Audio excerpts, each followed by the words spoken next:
I'm Mina. I never thought the person who would hurt me most would be my own sister.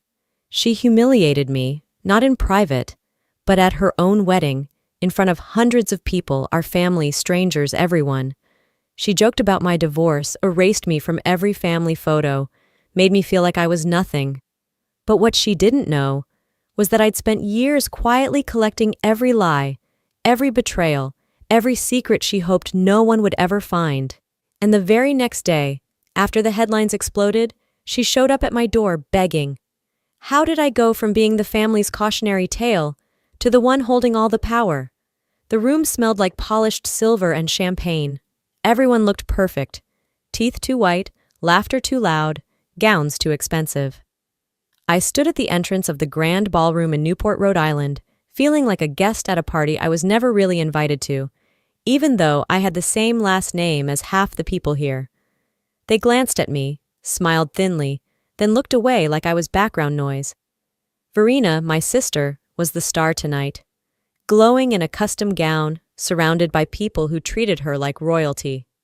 I was the sister they rarely mentioned, the one who made different choices, as my mother liked to say when she thought I wasn't listening. When I finally made my way toward her, Verena spotted me and pasted on a smile like a mask. "Oh, Mina, you made it," she purred, her eyes scanning me up and down like I was an unexpected stain on her wedding carpet. "I wasn't sure you'd show." "Wouldn't miss it," I said flatly, ignoring the way our parents, Howard and Ellen, barely acknowledged me before turning back to Verena like moths to a flame. Her husband, Lucian, nodded at me politely, then looked past me, as if I were someone's assistant who'd accidentally walked into frame. A server handed me a champagne flute. I took a sip and scanned the room. Realized my place card was tucked at the farthest table, near great-aunts who couldn't remember my name. Of course. Out of sight, out of mind. The air shifted as the band quieted and Verena stood, tapping her glass with manicured fingers. She smiled sweetly at her guests. "If I could have your attention," she announced, voice smooth as silk. I felt it coming before she even spoke. "My dear family," she began, casting a glowing glance at everyone except me. "Some of you may know my sister Mina. She's had quite the journey." I froze. The crowd's attention turned, politely curious. Verena's smile sharpened. "She's taught me so much. Mostly, how not to end up divorced and miserable before 30. Laughter erupted around the room, not loud but sharp enough to cut. My parents smiled awkwardly, looking at their glasses. No one said a word in my defense. I stared at her, every muscle in my body burning. This wasn't the first time she'd tried to shrink me down to nothing. But tonight, something inside me shifted. I smiled tightly, raised my glass, and whispered under my breath, "You don't know it yet, Verena, but this is the night everything changes." I stayed seated at that far-off table, my champagne untouched, while the rest of the ballroom buzzed around me. The laughter still echoed in my head, sharp and clean like glass breaking. The photographers circled near the dance floor, gathering people for the family portrait. I heard them call out names: Howard, Ellen, Verena, Lucian, their voices like a roll call of who mattered. My name never left their lips. One of the waitstaff passed by, quietly dropping off a printed guest list for the photo session. I scanned it, already knowing my name wasn't there. The flashbulbs popped, capturing smiles that looked real but felt staged. I watched my parents beam at the camera, their arms around Verena, like they finally had the perfect family they'd always wanted. Without me. Astrid's message lit up my phone. "You're not even in the seating chart booklet." Of course I wasn't. I wasn't supposed to be here at all. I was the invisible sister who didn't fit. When dinner resumed, I glanced down at my place card again, shoved next to relatives I hadn't seen in 20 years. Some of them glanced at me like I was a stranger they couldn't place. I tried to eat, but the food felt like sand in my mouth. Then came the next blow. During dessert, one of my cousins, bless her awkward heart, walked over and handed me the microphone. "Mina, say a few words. Your family." Before I could even touch the mic, Verena's voice sliced through the room. "Oh no," she said, her smile sugary sweet but her eyes cold.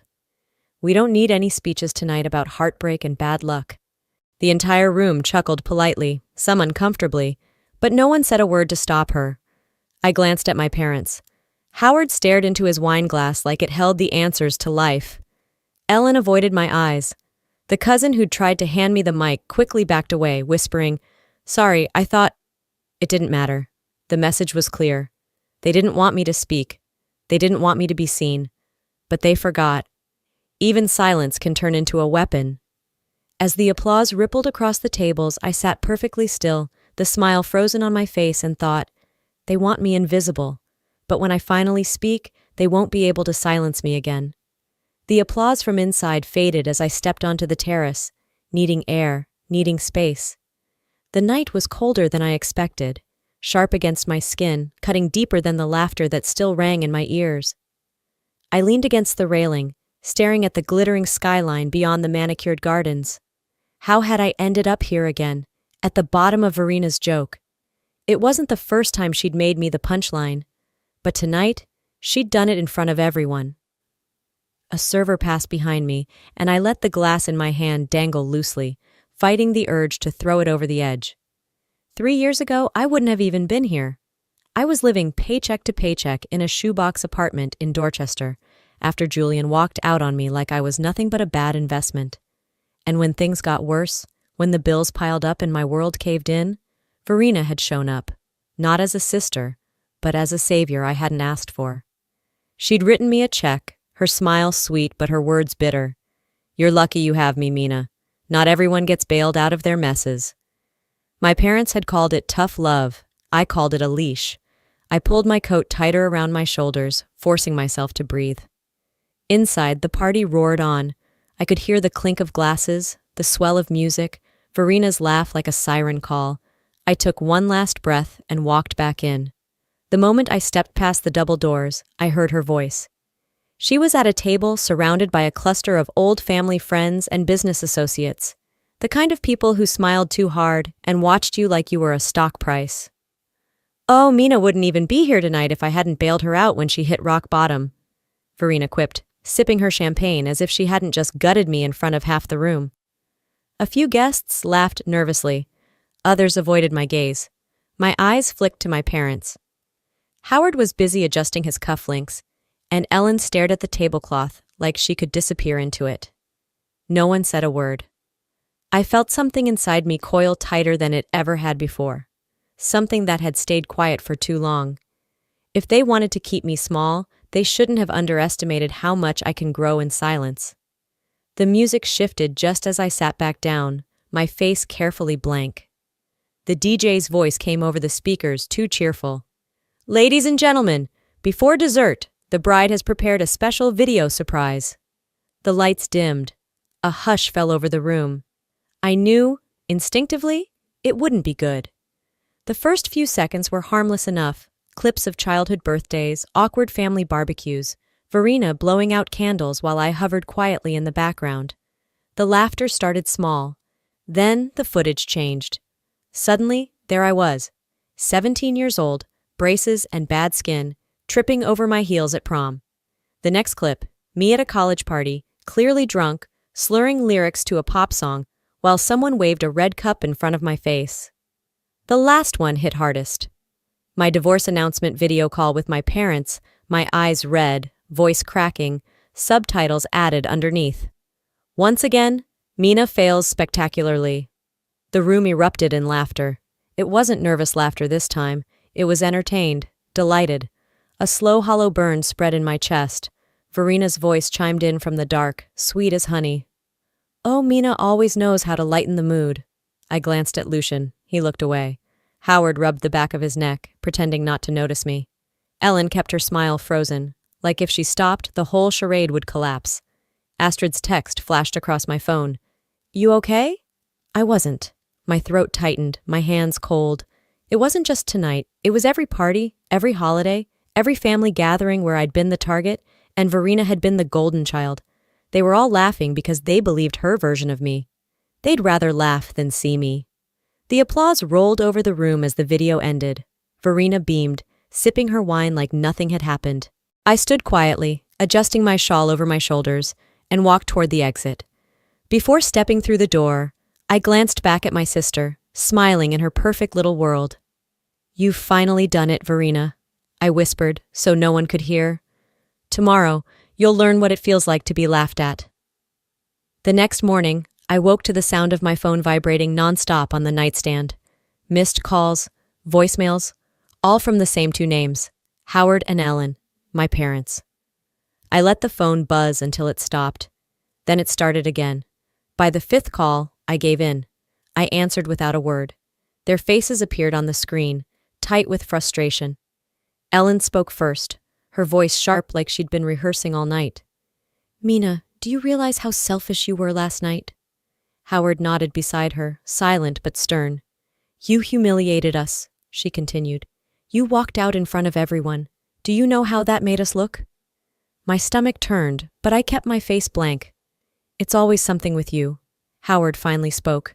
"You couldn't let your sister have her moment without making it about you." A bitter laugh almost slipped out of me. "Is that what you think? That I walked out because I wanted attention?" Ellen frowned, shaking her head like she was tired of the conversation already. "You've always been jealous, Mina. You can't stand seeing Verena happy." I bit back the heat rising in my throat. I'd heard this song before. Every time Verena burned the house down, I was the one they blamed for smelling the smoke. "You know what's funny?" I said quietly, holding their gaze. "You're more upset about me leaving than what she did to me." Ellen scoffed. "She didn't do anything. You're too sensitive." Howard added, "You've always been the difficult one."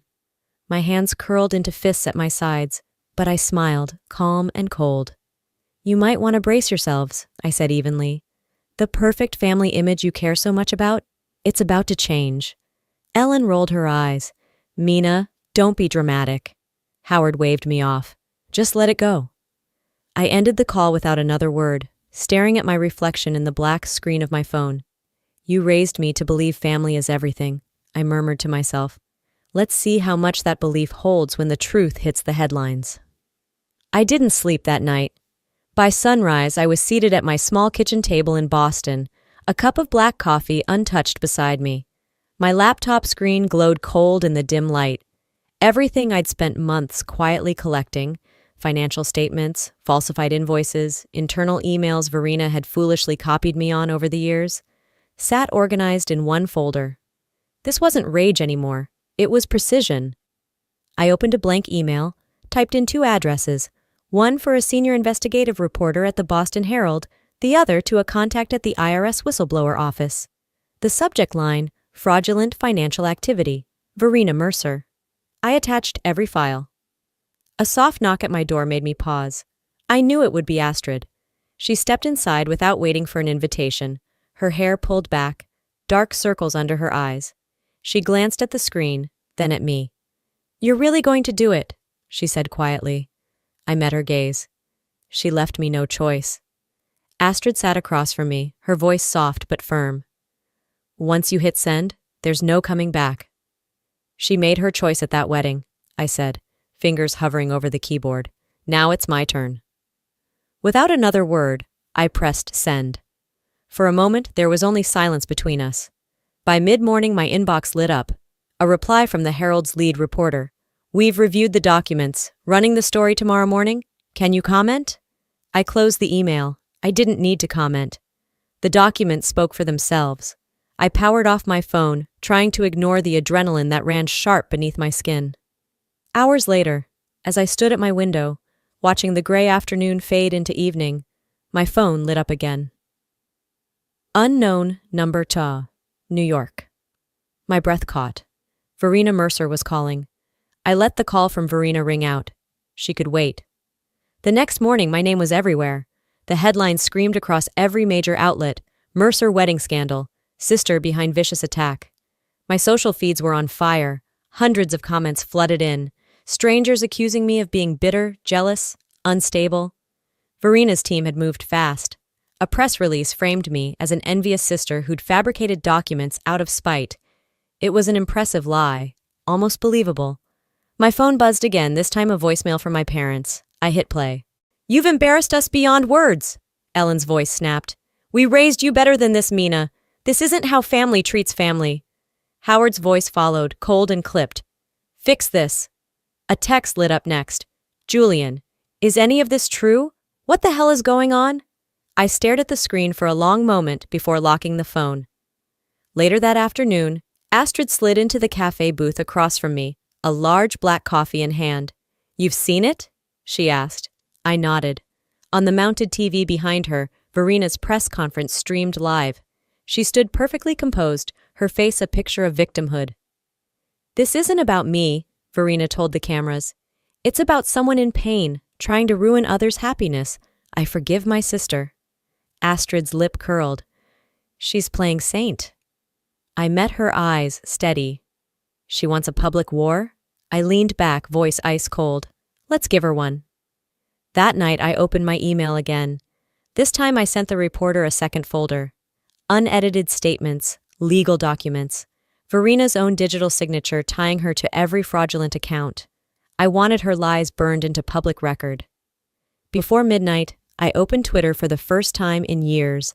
I typed carefully, every word deliberate. "It's time you hear the real story. I won't stay silent anymore. #truth hurts." I hit post and smiled.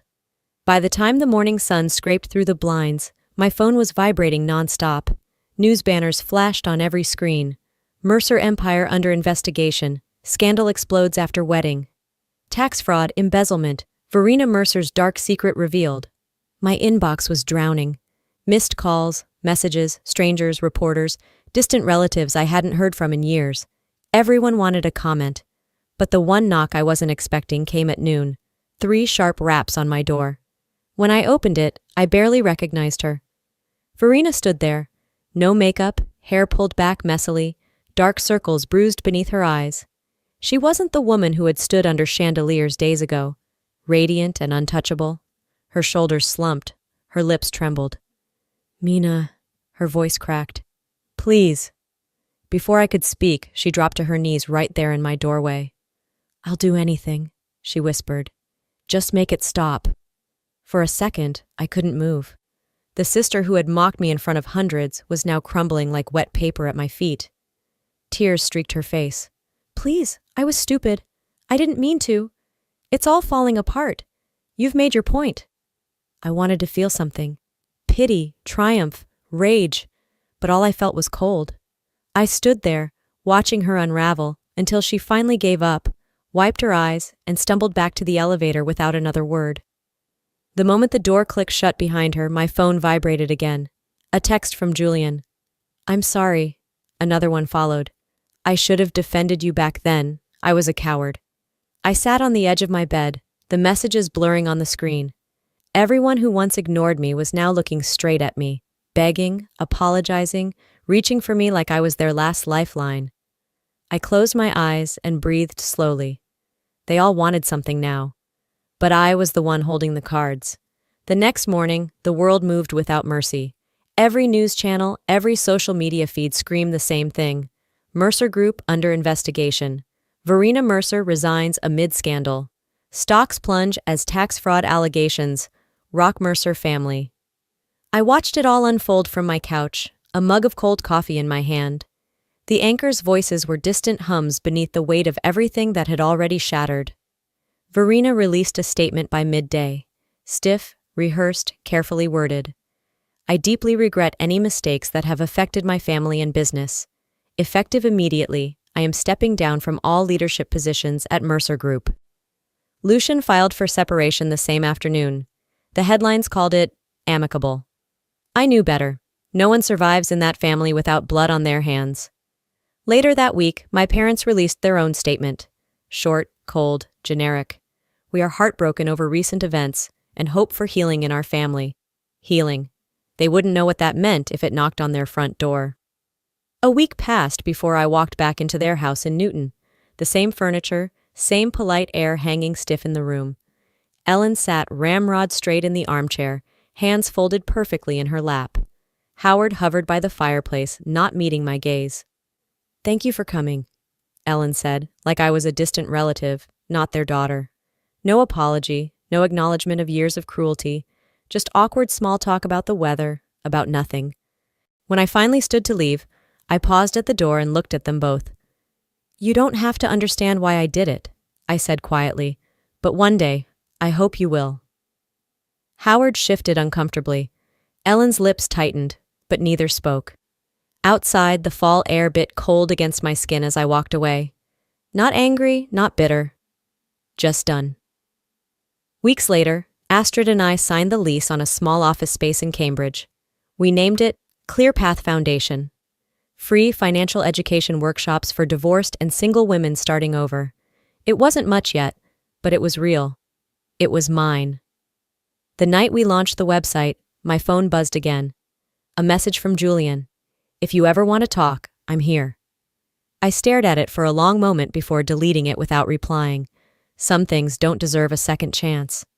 That night I stood on my balcony, the Boston skyline stretching wide in front of me, lights glittering like tiny promises. Justice felt good, but healing, that would take time, and this time, it would be on my terms. Before we end this story, let me leave you with something I've learned, something I wish I had understood a long time ago. For years, I let the people closest to me define my worth. I stayed quiet when they laughed at me, stayed small when they told me I wasn't enough. I thought family loyalty meant swallowing my pain to keep the peace. But the truth is, you don't owe anyone your silence, especially when that silence costs you your dignity. Sometimes, the people who are supposed to protect you are the ones who hurt you the most. And when that happens, you have every right to stand up, to set boundaries, to reclaim your voice, no matter how uncomfortable it makes them. This wasn't just about revenge. It was about breaking free, about showing every person out there who's ever been pushed to the corner, humiliated, ignored, that your worth isn't measured by their approval. And now, I'd love to hear from you. Has anyone ever tried to shrink you, to make you feel invisible? What would you do if you were in my shoes? If this story touched you or made you think differently about family, drop a #1 in the comments or tell me where you're watching from. And if you didn't like the video, that's okay too. Let me know why. I want to hear your thoughts, your stories, your truth. And don't forget, if you want to hear more real stories like this, subscribe to the channel so you won't miss the next one.